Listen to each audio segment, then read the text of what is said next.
Do you want to get in on this multi-billion dollar IoT managed service opportunity, but you're not sure how to get started? Now, in this episode of IoT Playbook, I discuss options for fulfilling your IoT service that work, even if you're just starting out or you're not that technical or you don't even have a service department. Now, my guest on this episode is Jack Knocke.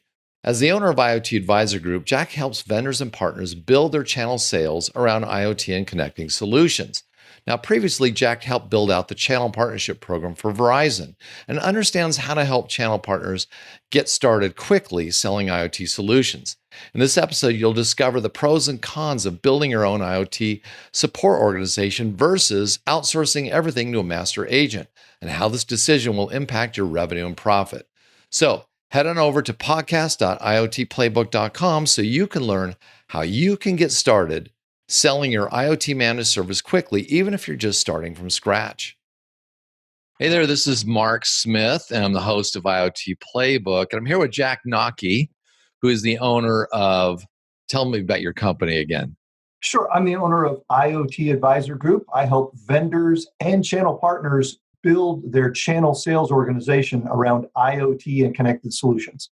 So Jack and I got connected actually through a mutual friend, Eric Simpson, who I taught a class called MSSP Quick Start with. And Eric introduced me to Jack because Jack has this extensive background in IoT. And as I was considering doing IoT Playbook, he thought, you really need to talk to Jack because of his extensive background in IoT. And Jack comes to the IoT world from a different background and perspective than I do. So I'm coming from, let's say, corporate IT, started Windows NT Magazine, then got involved with Channel Pro. So a lot of the people that I have been serving come from this sort of IT background. IT, they want to become managed service providers or managed security service providers, MSSPs. And so I've been teaching that. But what I'm finding is that there's this whole nother channel out there that Jack's familiar with, and he came. So Jack, tell me about your background, let's say in telecom, and how people maybe from that background can choose a different path to fulfilling IoT services. Absolutely. Yeah. So my background is telecom. I was in Verizon for about 14 years on the direct side. And then I left Verizon and started working in the channel space, worked with a channel partner that was Inc. Magazine's #1 fastest growing company selling cell phones. And then worked with a telecom master agent, which is like a distributor for telecom services. And I was chief operations officer there for about 5.5 years. And we grew that business dramatically as well. And when I left there, I started this consulting business to kind of help bridge the two businesses. Started with helping the IT guys build a telecom practice, do something that's different in their business model to add new revenues and services. And then I also started working with telecom guys who wanted to get into the managed services and selling IT services. And then with IoT, what I found was it's new technology and new vendors in some cases, but they're all trying to help partners figure out how to sell these new products and services through the channel to maximize on these new great technologies they have. So that's what my focus has been on recently, is helping the vendors find channel partners and build a channel program that's attractive to them, and helping the channel partners understand how to deal with vendors and how to build a business model around that. Okay. So as I've been interviewing different people who are doing really well with IoT, there's all kinds of different backgrounds, right? So Luis Alvarez, one of the first ones I did, he comes from that traditional IT to managed service provider to MSSP, and now he's into IoT, a background I'm very familiar with. So he's used to fulfilling his services. He has all the support, help desk, technology people, and everything. So by adding on IoT, he just adds it onto an existing infrastructure. Then I interview Walter Sillen, who is an Azure developer. So he never was a managed service provider. He provided development services. So for him, he was selling my devices and adding on his custom development to make custom dashboards, right? Now, Taylor Clark, he comes more from the telecom side, right? So he comes more from that side, and he's really big into, so he's not doing the whole MSSP or MSA thing either. So what's happening now is people are coming into this, there's a convergence of different channel people coming into this IoT opportunity. And what I really want to accomplish with this particular episode is to encourage people, hey, you can still move forward even if you don't have, let's say, all the infrastructure set up of a Luis Alvarez. So people are coming in, and the way they're coming into our world is either through a brand new resource called the IoT Playbook Offer Builder, which is free. And they're coming in and now they're saying, all right, I want to build my first offer, but here's my background. Which way should I go? What kind of offer? How do I fulfill it? And then the other way is through our IoT MSP Masterclass. In either case, we're talking to these folks. Last couple of people I talked to, they don't have their own. They're literally starting out.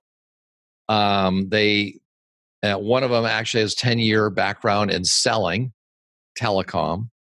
So tell us about how someone would get in if they don't want to build out the whole infrastructure, right? Let's say they're pretty good at sales, but they're less technical. What's a path that they could do? Well, that's a good question. And it's not necessarily a very simple answer because there are a lot of dynamics to look at. As I look at a channel partner that wants to get into this space or a new space, they got to look at a lot of things. They shouldn't just focus on the technology that they're offering. They shouldn't just focus on the ROI or the revenue they're going to be able to generate because there's a cost with that as well. So there's really two distinct paths. One path is the traditional MSP model where you sell your own brand, you support it, you package it, you resell vendor products and services, and you're essentially the resource for that customer to deliver everything, and you're on call to support them after hours if something goes down. On the flip side, what I typically do when I'm talking to somebody about getting into IoT, I'm like, you don't necessarily want to train your entire staff on new technologies, new processes, and everything else. There's an easier way to get into it, and that is kind of going back to my telecom roots in an agent commission model, where you would sell a product or service from a vendor. In telecom, it would be AT&T, Verizon, or CenturyLink. In IoT, it's going to be the IoT products that are out there, such as My Devices or other vendors that have a solution. And in those cases, you're not selling your brand, you're selling the vendor's brand, and you're not having to fulfill it yourself. They're going to fulfill it. You don't have to bill the customer. They will bill the customer. And your revenue model is they pay you a commission, a referral commission or an agent commission off every dollar that you sell. And those commissions can vary depending on the product, margins, and how much involvement you're going to have in that. So two very distinct models. One is kind of a high maintenance model. You have to have the infrastructure to be an MSP.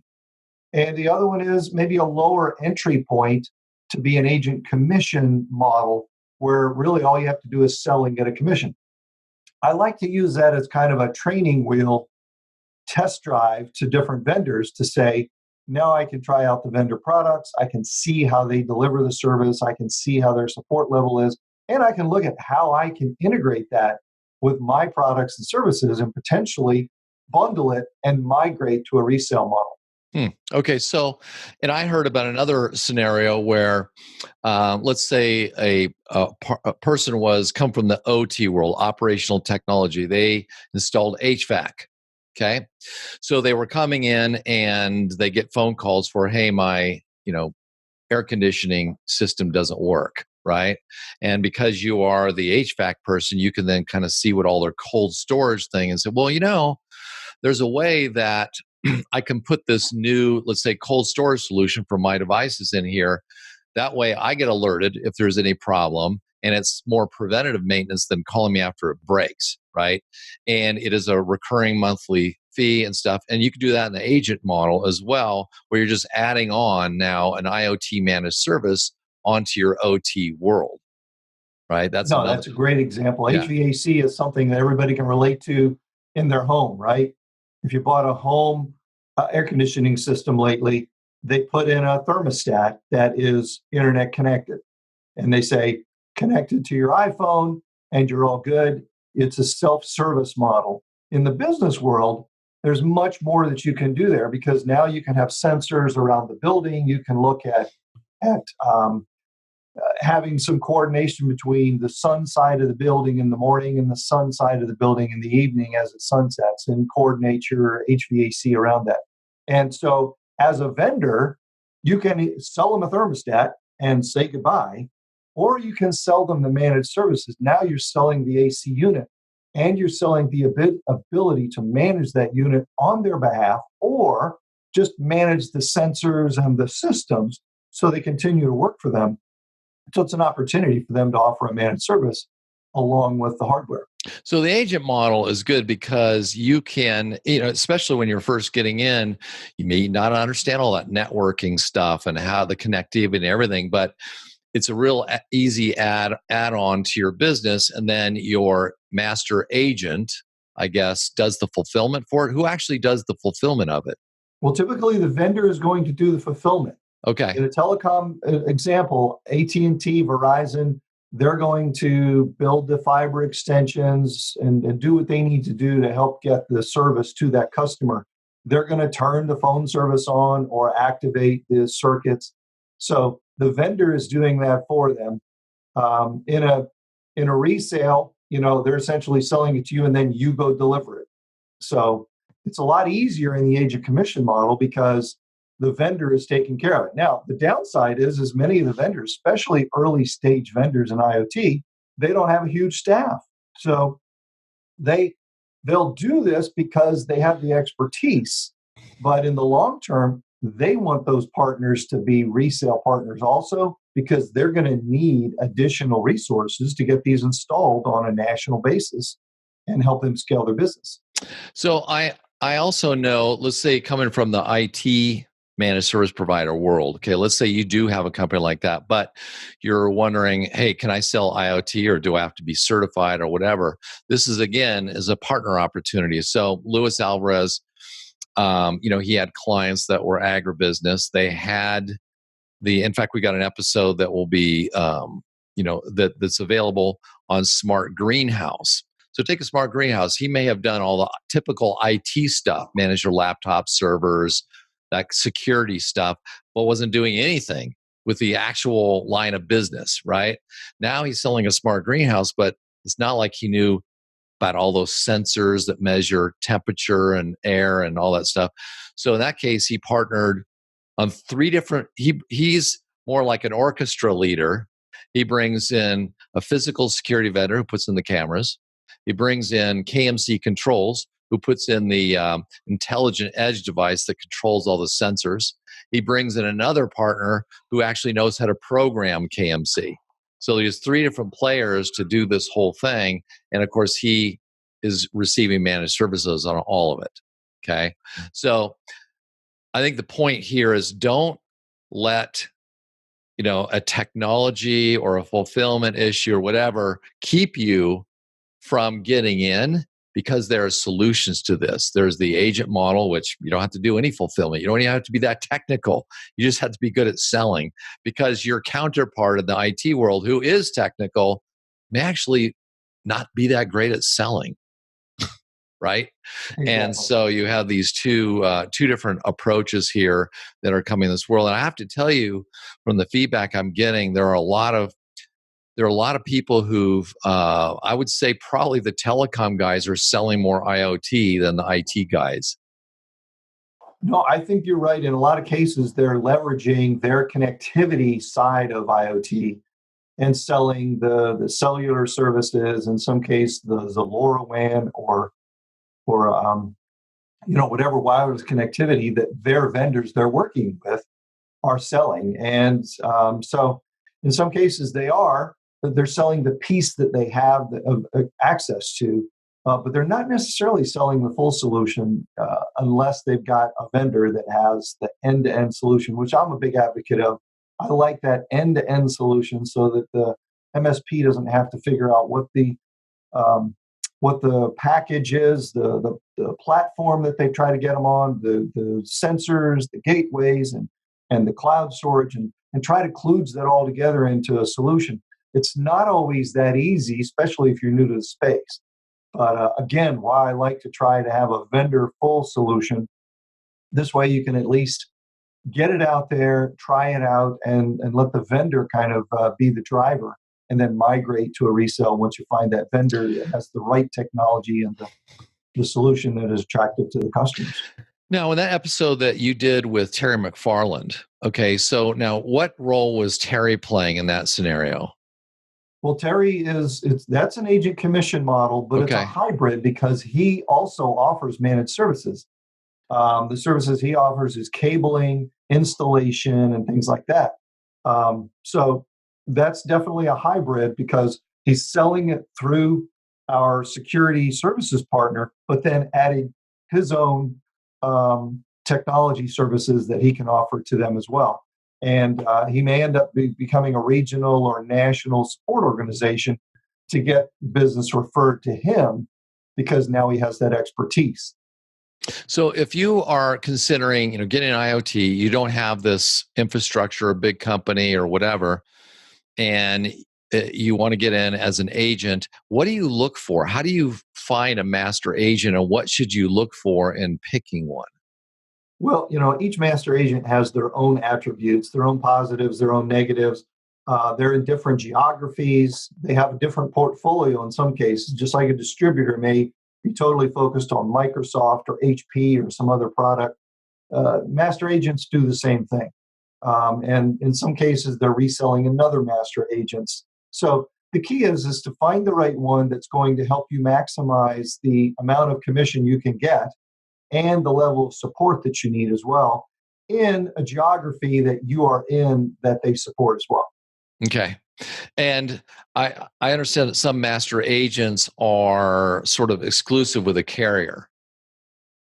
In some cases, they have a primary arrangement with a carrier, and then other master agents have to buy off of their contract in order to get that higher payout. So in the master agent business, the bigger commitment you can make to the vendor and the bigger revenue stream that you can maintain with that vendor, the more you can command as one, a commission payout, and two, a protection of that commission that you're built up. If you end up, master agents might have a $5 million base with a carrier. That carrier's not going to walk away from that. They're not going to cancel them. They're going to protect that, and you become part of that. That's one of the advantages of being a part of a master agent, because you get higher payouts and they protect that revenue stream, and they're an advocate for you when you have any kind of issue with that carrier. Interesting. So it's, it is similar to a distributor model in the sense that, this end vendor is working through a distributor who then sells you some stuff, right? Because you, as the IoT person, you could choose, if it's a smaller, let's say, vendor, you could go directly to them. Like, for example, there are people who go directly to My Devices, and skip the agent deal. Right. Now, there's also some things that go along with that. One, you're the one who has to support it, although you will get some support from My Devices. But then My Devices also has a minimum.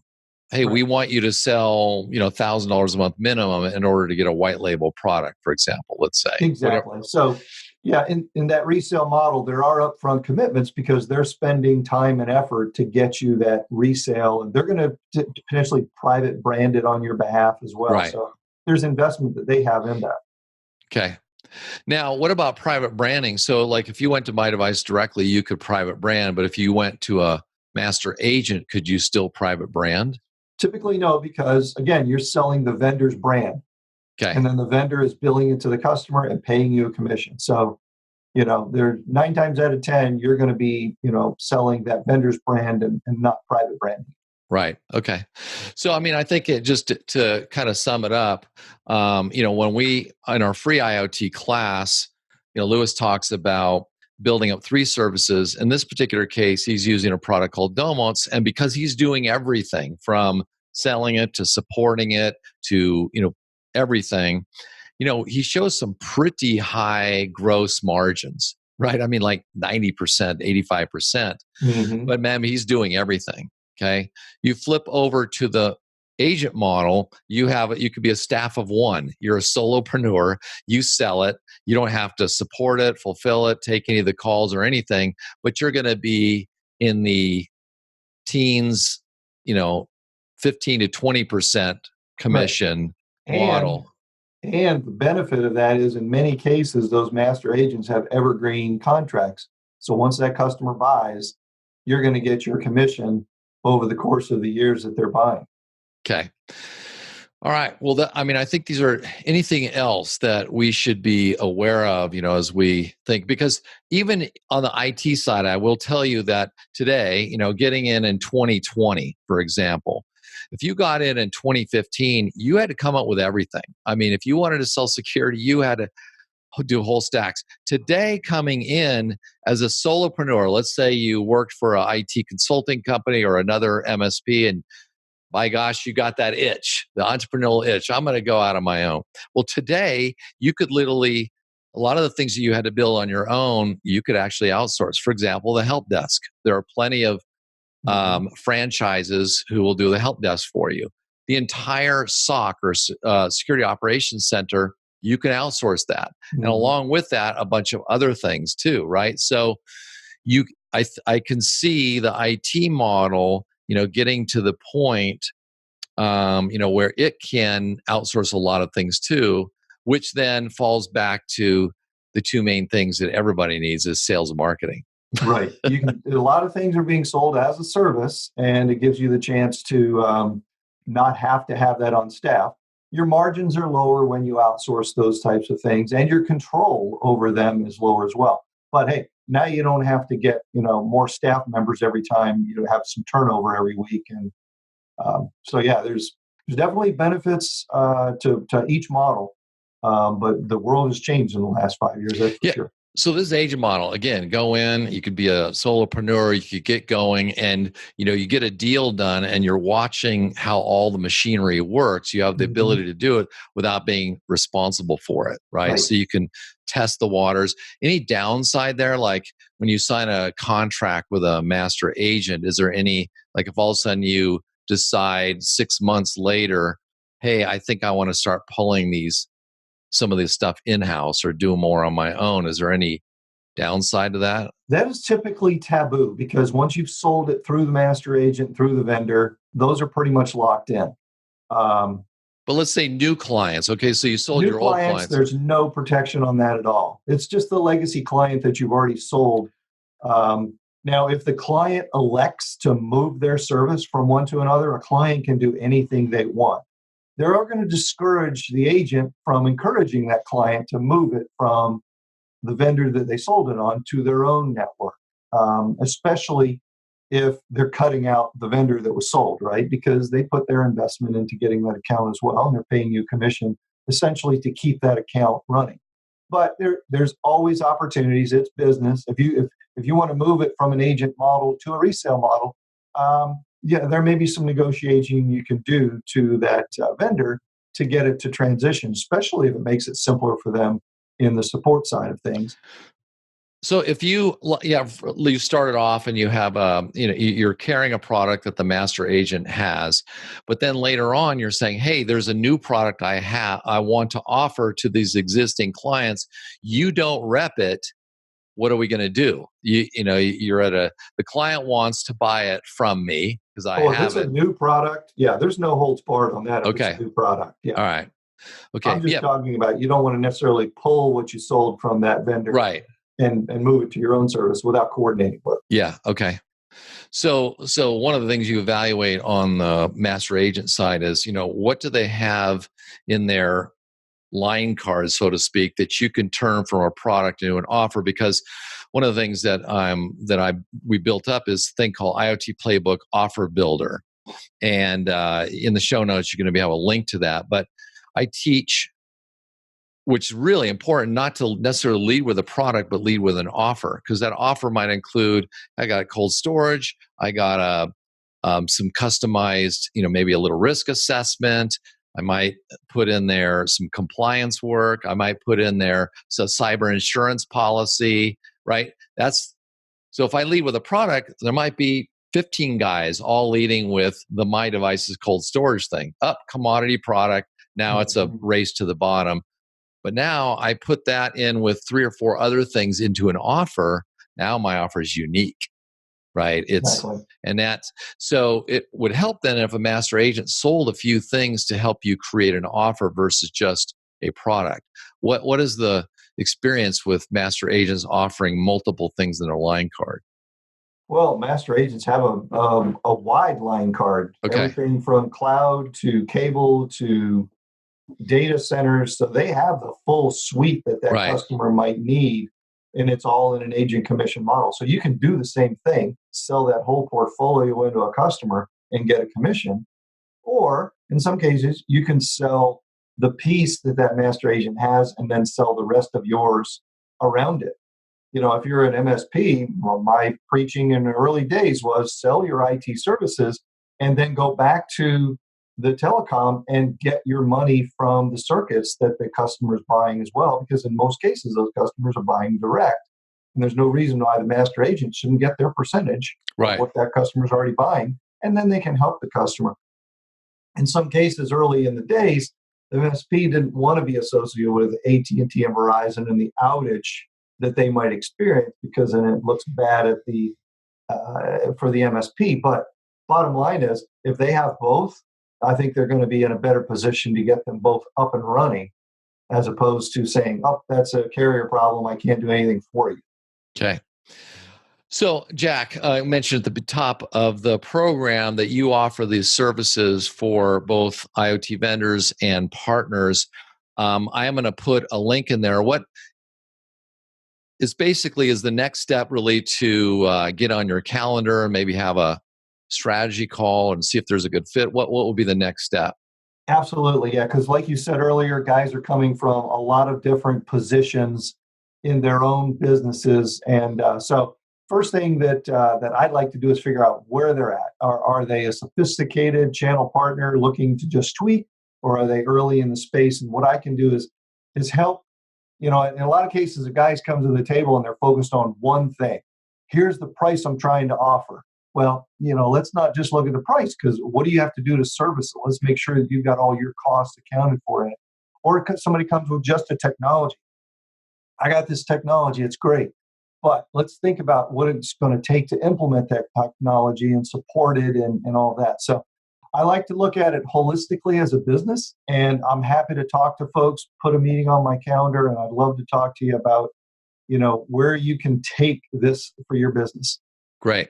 Well, I will definitely put links to get on your calendar, both in the IoT Playbook podcast show notes, as well as inside the IoT Playbook offer builder. Okay. Great. Thanks. Right. Well, hey, thanks, Jack. I appreciate your perspective, and again, you come from a whole world that's I'm just learning now, this whole telecom agent, master agent world, and I super appreciate you giving us an insight into that world. Great. Well, thanks for the opportunity, Mark. I appreciate it. All right. Bye.